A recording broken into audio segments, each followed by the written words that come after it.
প্ৰিয় বন্ধু বান্ধৱীসকল, এয়া হৈছে খুব টেষ্টি এটা কেকৰ দৰে ৰেচিপি। এইটো হৈছে টুকলা বুলি কয়, ৰাজস্থানী ৰেচিপি। এইটো এয়া দেখিছেনে, এটা কেকৰ নিচিনা আৰু কেকেই আৰু গোটেইটো দেখিছেনে। এয়া উলিয়াই ল'লোঁ। এতিয়া কাটি ধুনীয়াকৈ মই ফুৰণ, তেলৰ যে ফুৰণ মাৰে সেই বস্তুটো ওপৰতে দি ল'ম। ফুৰণটো দি লৈ পৰিৱেশন কৰিব পাৰি। এইটো এনেকৈ ঠিক কেকৰ নিচিনাকৈ এনেকৈ মই উলিয়াই লৈছোঁ। অলপ ঠাণ্ডা হ'বলৈ দিব লাগে। এয়াৰ ফ্ৰায়াৰৰ পৰা উলিয়াই অলপ সময় ঠাণ্ডা হ'বলৈ দিছোঁ। এইটো এয়াৰ ফ্ৰায়াৰত নহ'লে কেৰাহীটো কেকৰ নিচিনাকৈ বনাব পাৰি। কেৰাহীটোত কেক যেনেকৈ বনায়, অলপ হিট হ'বলৈ দি ষ্টেণ্ড এডাল দি তাৰ ওপৰতে এইটো কেকৰ বেটাৰটো দি লৈ পেলাই ঢাকি দিলে অলপ সময়ৰ পাছতে হৈ যায়। ঠিক এইটো ঢোকলাটো তেনেকৈয়ে বনায়। আপোনালোকে বনাই খাব।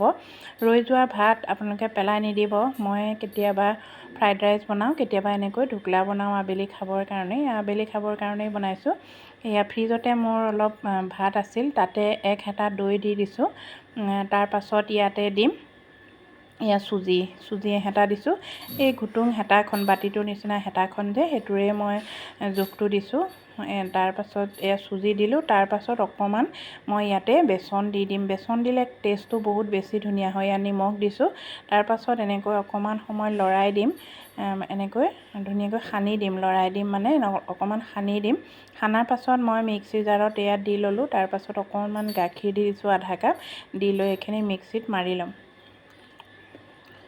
খাবলৈ বহুত বেছি ধুনীয়া। আমি পূজাত ফুৰিবলৈ যাওঁতে মানুহৰ ঘৰে ঘৰে ঢোকলা দিছিলে। আমি আছোঁ মানকাছাৰত। মানকাছাৰৰ মানুহৰ ঘৰে ঘৰে পূজাত এই ঢোকলাটো বনাইছিলে। তাৰ পৰাই মই শিকি ল'লোঁ। আৰু এতিয়া ভাতবিলাক পেলাই নিদিওঁ। এয়া বেটাৰটো মই ইয়াতে ঢালি ল'লোঁ। অলপ ডাঠ হৈছে। তাৰ পাছত ইয়াতে অকণমান পানী দি দিম আৰু অকণমান ঘুলঘুলীয়া কৰি ল'ব লাগিব। যেনেকৈ ইয়াক দেখিছেনে, এইটো কৰি ল'ব লাগিব। তাৰ পাছত ইয়াতে মই দিলোঁ বেচন আৰু অকণমান বেকিং পাউডাৰ দি দিছোঁ। তাৰ পাছত ধুনীয়াকৈ এনেকৈ ঘুটি ল'ম।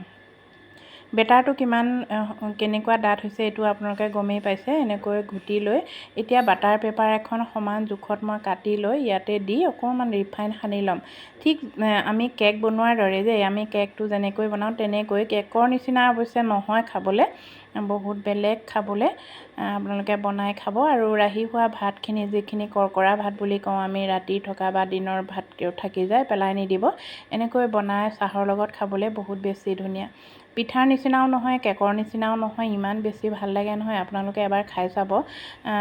নিমখীয়া হয় আৰু চাটনি, চচ, আলুৰ পিটিকা, ডিমৰ অমলেট এইবিলাকৰ লগত খাবলৈ বহুত বেছি। আৰু এইবোৰ নহ'লেও আপুনি ধুনীয়াকৈ গাখীৰ চাহ একাপ বাকি ল'ব। তাৰ পাছত ইয়াৰ লগত খাবলৈ বহুত বেছি ধুনীয়া। আলহীক দিব পাৰি, টিফিন দিব পাৰি। ভাতখিনিৰে চাওকচোন আমি কিমান বস্তু বনাব পাৰোঁ।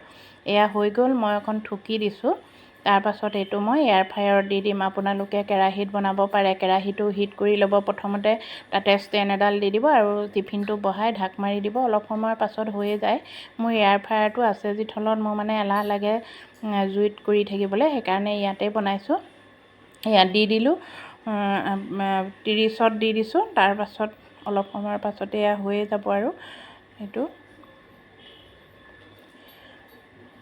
এয়া যেতিয়া 0টো আহি পাই যাব, এতিয়া এয়া হৈয়ে গ'ল চাওকচোন। বেছি সময় নালাগে, অলপ সময়তে হৈ যায়। মই হাতেৰে চাইছোঁ, ইমান গৰম নহয়। অলপ ঠাণ্ডা হোৱাৰ পাছতে মই এইটো কাটি পেলালোঁ।